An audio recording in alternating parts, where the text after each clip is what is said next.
అసలు కాస్త Narayana Narayana Narayana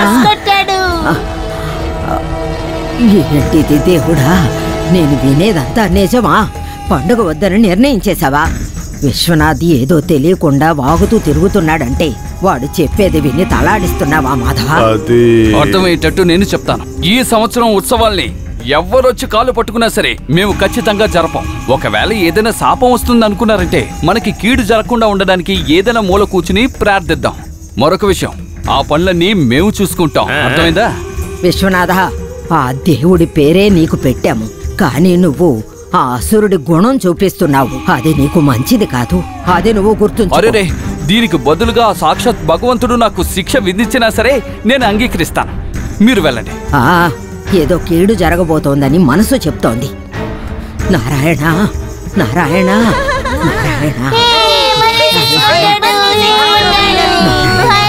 TV off చేస్తారా? విషయం ఏంటంటే ఆ రైడ్ జరిగినందువల్ల బిజినెస్ లో కొంచెం నష్టం ఏర్పడింది. బారు హోటలు అన్ని ముయ్యాల్సి వచ్చింది. కానీ దానికోసం ఎన్నో సంవత్సరాలుగా జరుగుతున్న గుడి ఉత్సవాన్ని వద్దనడం. వదిలేయండి. ఎవరి కోసం మనం ఉత్సవాలు జరుపుతున్నాం? అమ్మవారిని సంతోషపరచడానికా, లేక ఊరు ప్రజల ముందు పటాసులు పేల్చి సంతోషపరచడానికా, లేదా ఈ ఉత్సవాలని కారణంగా చూపించి వ్యాపారం చేస్తూ 4 డబ్బులు సంపాదించుకోవాలనే కదా? ఫోన్ పెట్ట, రికమెండేషన్ అడుగుతున్నాడు. మరొక విషయం, ఈ సంవత్సరం ఉత్సవాలు జరగలేదంటే మన కుటుంబానికి ఎటువంటి చెడ్డ పేరు రాదు. అందరూ మాట్లాడుకు వదిలేస్తారు. ఇంకా ఆ ఎదవున్నాడే, వాడు చేసిన ఆ పని వల్ల ఈ విశ్వనాథ్కి జరిగిన అవమానం ఈ ఊరు మొత్తం అన్ని చోట్ల వ్యాపించింది. దానికి పగ తీర్చుకోకుండా మనం ఏ దేవుడికి ఏమీ చేయక్కర్లేదు. ఇది ఎవరిని సంతోష పెట్టడానికి కాదు, కానీ ఈ ఉత్సవంలో జరిగే గొడవకి మనం దూరంగా ఉన్నామంటే ఈ కుటుంబం పేరును ఉపయోగించుకొని వాళ్ళు ఈ ఉత్సవాన్ని జరపడానికి సిద్ధంగా ఉన్నారు. అందువల్ల ఈ నిర్ణయం వాళ్ళకి ఉపయోగపడకూడదు. ఉపయోగపడాలి. అందుకే కదా ఇప్పుడు నేను ఇలాంటి నిర్ణయం తీసుకున్నాను. అది కాదని కుటుంబ గౌరవమే ముఖ్యం, నా మాటకి ఎలాంటి విలువ లేదని మీరు నిర్ణయించుకుని ఉత్సవాలు జరపాలి అనుకుంటే అది సంతోషంగా జరపండి. రండ్రా.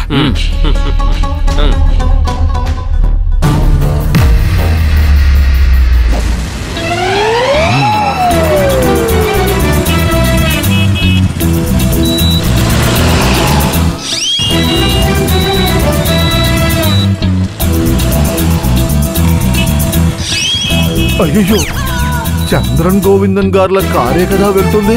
అతను మళ్ళీ ఈ నేల మీద కాలు పెట్టాలంటే అందుకు తగ్గ ఏదో ఒక మంచి కారణం ఉండాలి. ఎలాగో మనం చూడబోతున్నాం, ఇంకెందుకు మాటలు. వెళుతున్నది పోలింగ్ బ్యూరో మెంబర్ కాబట్టి ఖచ్చితంగా ఇక్కడ ఏదో ఒకటి జరగబోతోందంతే.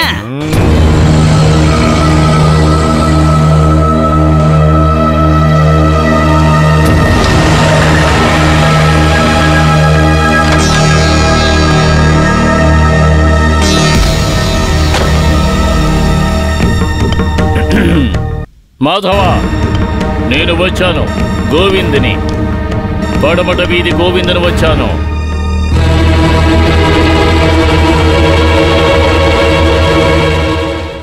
నా కుడికాలు తీసి పూర్లు గెలిచినట్టుగా పొగరు చూపించావే, ఇప్పుడేమైంది? నీకు నీ తమ్ముళ్లకు భయం వేసిందా? నేను భయపడడం అనేది ఈ జన్మలో జరిగే విషయమే కాదు. అడ్డమైన వాళ్ళు మా ఇంటికి రాకూడదు. మంచి కుటుంబంలో పుట్టిన వాళ్ళు ఇక్కడికి రావడానికి ఆలోచిస్తారు. అంత నీచంగా ఉంది నీ కుటుంబం పరువు. దేవుడు పేరు చెప్పి గూడు పుటాణీలు చేశావు. నువ్వు నీ తమ్ముళ్ళు త్రాసులో పెట్టి తూచినప్పుడు అమ్మవారి భారం తక్కువగా ఉందని చెప్పి మీరంతా మూల పెట్టిన ఆ అమ్మవారిని మనసారా ప్రార్థించే ఈ ఊరి ప్రజలకి తిరిగి అప్పగించడానికి నేను వచ్చాను. నువ్వు ఆపిన ఉత్సవాన్ని నేను జరిపిస్తా. ఈ పడమట వీధి గోవిందం జరుపుతాడు.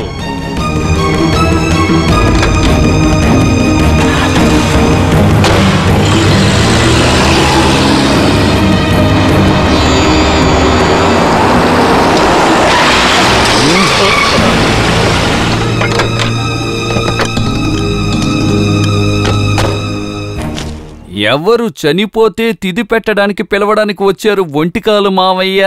నువ్వు తిన్నావు. నీ తండ్రి సంవత్సరికానికి నువ్వు కూర్చుని తిన్నది నా ఊళ్ళో సారాయి వ్యాపారం రవిడీజం చేసి దయాదాక్షిణ్యాలు లేకుండా ఇలా వెళుతూ ఉంటే ఎమ్మెల్యే విశ్వనాథం అతి త్వరలోనే నీ చావు భోజనాన్ని కూడా పిలవకుండానే ఈ ఊరి ప్రజలు వచ్చి తింటారు.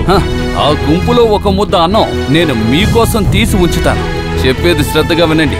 ఒంటి కాలతో ఎంత దూరం వచ్చారు. నేను వద్దని చెప్పిన వేడుకని ఊరి ప్రజల ముందు మంచి పేరు సంపాదించాలని మీరు ఈ కారులో వచ్చారు అంటే ఇదిగో ఇంకో కాలు మిగిలిందిగా, అది కూడా నేను తీసేస్తాను. ఆ తర్వాత ఇంటి గుమ్మంలో చాపేసి పడుకోవడం చూస్తే చాలా దారుణంగా ఉంటుంది. ఈ కుటుంబంలో మంచి రక్తంతో పుట్టిన ధైర్యమైన ఒక మగాడు కనుక ఉంటే అది కూడా నేను చూస్తాను.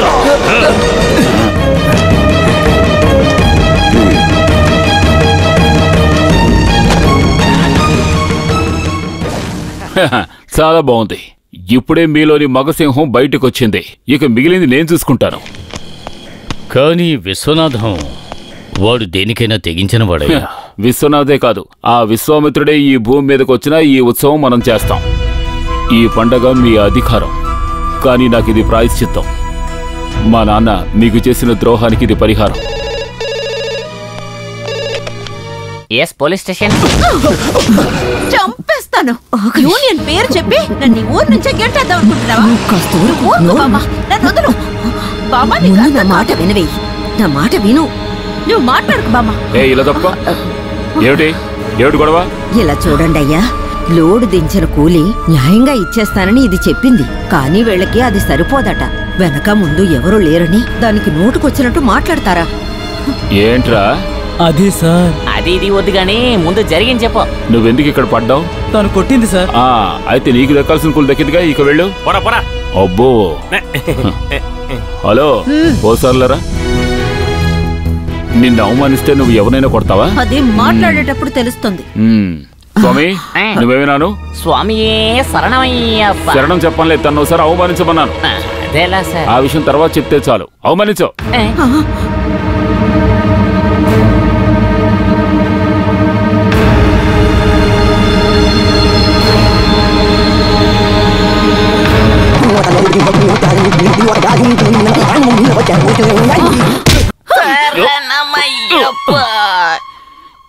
ఏమిటిది? ఇలా కొడుతుంది అనుకోలేదు కదా. ఏయ్, అందరి ముందు నువ్వు పోలీసు మీదే చేసుకున్నావు. ఇప్పుడు నీకు మర్యాద ఎలా ఇవ్వాలో నేను నేర్పిస్తాను. తన జీప్లో ఎక్కించండి. అయ్యో సార్, నా కూతురు అమాయకురాలు, దాన్ని తీసుకెళ్ళమ్మా. దాన్ని వదిలేయండి సార్. ఎవరూ లేరేంటిక్కడా? నమస్కారం సార్. మీ కాళ్ళు పట్టుకుని బతిమాలుకుంటాను. నా కూతురు నాకు కావాలి. తన్ని వదిలేయమని చెప్పాగా నేను ఇక్కడికి వచ్చాను. అదేవి నాకు తెలీదు. అది లోపలే ఉంది. దానికి ముక్కు మీద కోపం ఉన్నా అమాయకురాలు. దాని మొహం మీద మీ అమ్మ తప్పుడు మనిషి అని ఎవరైనా అంటే అది తట్టుకోలేదు. ఊరంతా అనుకుంటున్నట్టు వాళ్ళమ్మ తప్పుడు మనిషి ఏం కాదు. జీవితంలో ఒక తప్పు జరిగిపోయింది. ఏ ఆదరణ లేకుండా ఉన్నప్పుడు కుటుంబంలో పుట్టిన ఒకడొచ్చి నీకు జీవితాన్ని ఇస్తాను అంటే ఆ మాట తను నమ్మేసింది. తను మోసపోతున్నానని తనకే తెలియలేదు. దానికి బుద్ధి చెప్తానని చెప్పి మీరంతా తీసుకెళ్లి దాన్ని లోపలేశారే. దాని తండ్రి ఎవరో మీకు అసలు తెలుసా? చంద్రశేఖర్ మాధవ, లింగయ్య వాళ్ళ పెద్ద అన్నయ్య. వయసుకొచ్చిన ఒక ఆడపిల్ల పోలీస్ స్టేషన్లో రాత్రంతా ఉంటే ఊరోళ్ళంతా ఎన్ని మాటలు మాట్లాడతారో మీకు తెలుసా? కొత్తగా ఏవేవో మాట్లాడతారు. అందుకే మిమ్మల్ని వెతుక్కుంటూ వచ్చాను. దానికి ఓ జీవితం లేకుండా చెయ్యకండి. అవును, రేపు నీకేం కావాలి? బిర్యానీ కావాలి. చికెన్ కావాలా, మటన్ కావాలా? చికెన్ బిర్యానీ. స్వామి శరణమయ్యప్ప. నీతో అమ్మాయిని చీకటి పడేలోగా పంపించామని చెప్పాను కదా. ఒకసారి కాదు సార్, 1,00,000 సార్లు చెప్పాను. కానీ అమ్మాయి వెళ్ళనంటుంది. నన్ను లోపల పెట్టినోడు వచ్చి చెప్తేనే కానీ నేను బయటికి వెళ్ళనంటుంది సార్. ఓహో,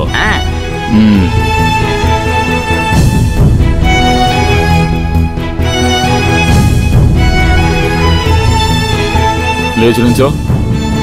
నీతోనే చెప్పానులే. దేనికి? తప్పుగా మాట్లాడితే కొడతానా లేదానా? కొడతాను. పోలీసులే కాదు, మహారాజైనా సరే కొడతాను. ఆ విషయం నాకు తెలుసులేండి. నిన్ను తిట్టడానికో కొట్టడానికో కాదు నేను ఇక్కడికి వచ్చింది. ఇక్కడి నుంచి పంపించడానికి. టైం వేస్ట్ చేయకుండా ఇక్కడి నుంచి వెళ్ళమని చెప్తానుగా. చెప్పేది విను గౌరీ. ఓహో, అయితే రికమెండేషన్ అన్నమాట. బాబా నీకు సిగ్గు పెంచట్లేదు ఇలాంటి వాళ్ళ కాళ్ళు పట్టుకోవడానికి. రికమెండేషన్లకు మనుషులు వస్తే అతన్ని లాకప్ లో వేసే సార్కి ఇప్పుడేంటి మార్పు? నోటుకొచ్చినట్టు వాకుండా వెళ్ళి జీప్ లో కూర్చో. రాత్రి అయింది, నేను ఇంట్లో దింపుతాను. ఓ అలాగా. ఏ పోలీసులు సాయం నాకు అక్కర్లేదు, నేను వెళ్ళగలను. రాబామా. ఏంటే నువ్వు చేసేది? ఇప్పుడు వెళ్ళి ఆ వేగన్ లో చిన్నదిగా ఒక ఆపరేషన్ చేస్తే చాలు. తర్వాత కన్ఫ్యూషనే లేదు, మగాడిగా మారిపోతుంది. Strong gentlemen. నువ్వు పని చేయి, వాళ్ళ ఇంటి దగ్గర దింపే. తర్వాత ఎవరు తీసుకొస్తారు నన్ను? ముందు వెళ్ళు స్వామి. శరణమయ్యప్ప. ఆహా.